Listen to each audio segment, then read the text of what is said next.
Kalau motif pelaku menghabisi korban apa sih, Dan? Motifnya adalah asmara. Ya. Artinya seperti apa, Dan? Jadi asmara, si tersangka ini mempunyai rasa suka pada korban, ya. Karena akibat suka tersebut, ya, tersangka membawa korban ke TKP sini. Di sini dia menggunakan niatnya untuk melaksanakan hubungan tubuh pada korban. Korban menolak. Akhirnya dihabisi itu, Dan, Ya, sama. betul.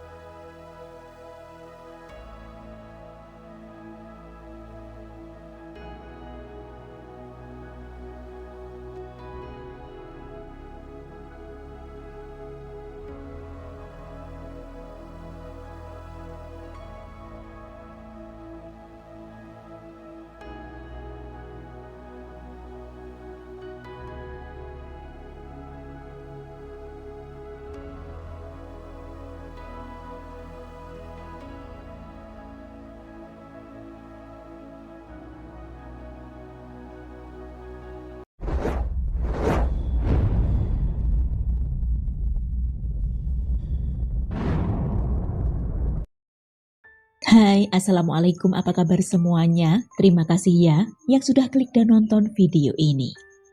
Melisa Diawahyuni adalah seorang ibu muda berusia 24 tahun yang merupakan warga desa Karangrejo, Kecamatan Kandat, Kabupaten Kediri, Jawa Timur.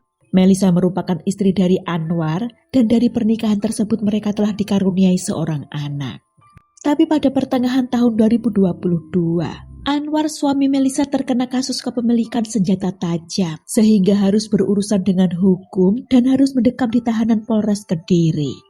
Melisa yang bingung dengan nasib sang suami lalu curhat pada keluarganya untuk meminta solusi. Hanya saja keluarga pun tak bisa banyak membantu karena konon kabarnya Anwar memang terbukti bersalah dalam kasus tersebut. Lantaran kebingungan, Melisa lantas meminta saran pada Trimo Sasmito alias Mamo, berusia 37 tahun, yang merupakan suami dari kakak sepupu Melisa. Sebagai informasi, rumah Melisa dengan rumah Trimo Sasmito alias Mamo ini cukup dekat ya, atau masih bertetangga. Mereka setiap harinya memang akrab, karena memang tinggal berdekatan. Begitupun antara Mamo dengan Anwar suami Melisa, juga kenal baik dan berteman. Tapi ada satu hal yang tak disadari oleh Melisa, jika Mamo ternyata diam-diam menaruh hati alias naksir padanya. Perasaan itu ternyata sudah lama dipendam oleh Mamo pada Melisa, namun tak ada yang menyadarinya. Semenjak Anwar suami Melisa ditahan karena kasusnya, Rimo alias Mamo pun berusaha semakin mendekati Melisa, dengan dalih prihatin sebagai saudara, sok-sokan memberi perhatian. Hingga puncaknya pada hari Senin 15 Agustus 2022, Melisa yang bingung mencari cara untuk menolong suaminya yang terjerat kasus hukum meminta saran pada Mamo. Ini lantas menyarankan pada Melisa agar mendatangi seorang paranormal yang tinggal di desa setempat bernama Sri alias Cikra untuk meminta petunjuk.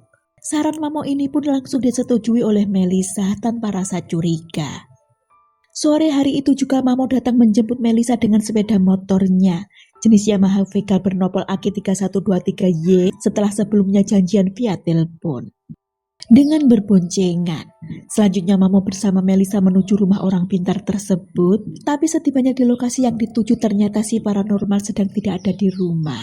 Karena itu Melisa lantas meminta agar diantar pulang lagi saja. Hanya saja tidak bagi Mamo, karena diam-diam ia memiliki rencana lain. Motor yang awalnya disangka Melisa akan langsung pulang, ternyata malah menuju arah lain, lalu dihentikan di sebuah daerah perkebunan tebu dekat sungai di Jalan Desa Karangrejo, Kecamatan Kandat, Kabupaten Kediri yang sepi. Di tempat ini Rimo alias Mamo langsung turun, sementara Melisa masih duduk di motor dengan bingung. Mamo lalu memegang pundak Melisa yang masih duduk di atas motor dari arah belakang yang membuat wanita itu kaget. Melisa yang kaget dengan tingkah Mamo lalu bertanya mau apa. Dengan tanpa malu Mamo mengatakan sudah tak tahan lagi ingin berhubungan badan dengan Melisa karena sudah lama menginginkannya. Ajakan itu tentu saja langsung ditolak mentah-mentah oleh wanita itu sambil mengingatkan Mamo jika itu tidak pantas karena mereka masih ada hubungan keluarga. Tapi penolakan dan alasan Melisa ternyata tak mampu menyadarkan Mamo. Pria itu tetap memaksa merayu sambil terus berusaha menciumi Melisa. Melisa yang mulai marah bahkan mengancam akan melaporkan perbuatan Mamo tersebut pada suaminya, juga pada istri Mamo. Tapi itu juga tak membuat pria itu takut. Terus merayu dan berusaha mencium, sampai akhirnya Melisa nekat menampar Mamo dan berusaha kabur dari pria itu.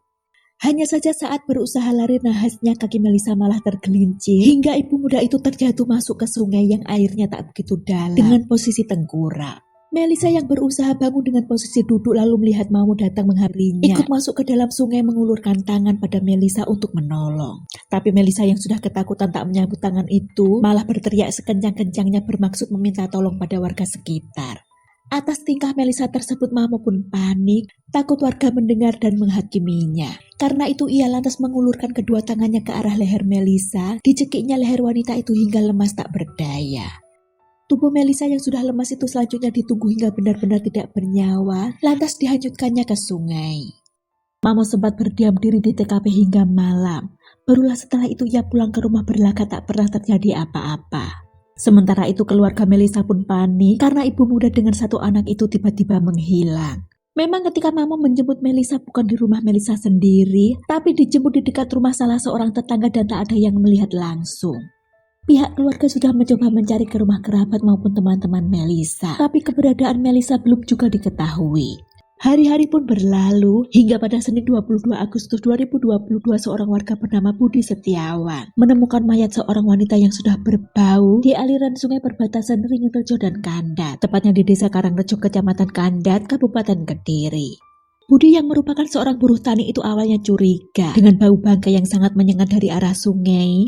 Setelah didekatinya Budi begitu terkejut saat mengetahui jika bau itu ternyata berasal dari jasad seorang wanita yang kemudian membuat heboh warga lain di sore itu lalu dilaporkan ke pihak kepolisian. Semula warga mengira korban terjatuh ke sungai lalu tenggelam dan meninggal dunia tanpa ada yang tahu. Tapi polisi yang tiba di lokasi berhasil mengidentifikasi korban atas nama Melisa Diah Wahyuni yang merupakan warga setempat. Dari hasil pemeriksaan polisi menyatakan jika wanita itu tewas karena menjadi korban pembunuhan, bukan suatu kecelakaan. Setelah mengantongi identitas korban, polisi lantas melakukan penyelidikan hingga didapatlah informasi jika korban terakhir kali diduga pergi dengan Trimo alias Mamo yang masih ada hubungan kerabat dengannya sekaligus tinggal tak jauh dari rumah korban. Hal ini dari keterangan anak korban atau anak Melisa yang mengetahui jika sebelum menghilang, sang ibu sempat ditelepon oleh Trimo alias Mamo ini mau diajak ke seorang paranormal dan sejak itu Melisa tak pernah lagi pulang. Karena itulah setelah bukti-bukti dan keterangan saksi cukup, pria berusia 37 tahun ini pun kemudian diamankan. Dari hasil interogasi Mamo tak bisa lagi mengelak, langsung mengakui perbuatannya. Dari pengakuannya ia memang sudah lama naksir atau menyukai korban, padahal Mamo juga kenal baik dengan suami korban, atau bisa dibilang berteman baik. Setiap hari ia memerhatikan sosok korban yang menurutnya cantik dan menarik. Dan semenjak Anwar suami korban ditahan karena sebuah kasus, Mamo merasa kesempatannya untuk mendekati korban telah tiba. Ia berusaha menarik perhatian korban dengan bersikap sok prihatin dan seolah ingin membantu. Padahal aslinya, pelaku sudah memiliki niat ingin merayu korban agar mau diajak selingkuh dan ingin diajak berhubungan badan layaknya suami istri. Karena yang ada di pikiran pelaku ini kan suaminya sedang ditahan, jadi ia menganggap Melisa pasti sedang kesepian. Namun tak disangka ternyata korban menolak ketika diajak bercinta dan malah menamparnya. Bahkan berteriak meminta tolong sehingga membuat panik pelaku, takut ulahnya diadukan. Karena itulah ia memutuskan untuk menghabisi korban saja, agar ulah bejatnya tak diketahui oleh orang lain. Pada 29 September 2022 rekonstruksi dilakukan, yakni di dua lokasi untuk mencocokkan keterangan pelaku dan saksi. Pertama dilakukan di rumah korban, lokasi kedua di sungai tempat penemuan jasad korban. Dan pada 20 Maret 2023, Pengadilan Negeri Kediri akhirnya menjatuhkan vonis hukuman pada Trimo Sasmito alias Mamo dengan hukuman 13 tahun penjara sesuai pasal 338 KUHP tentang pembunuhan.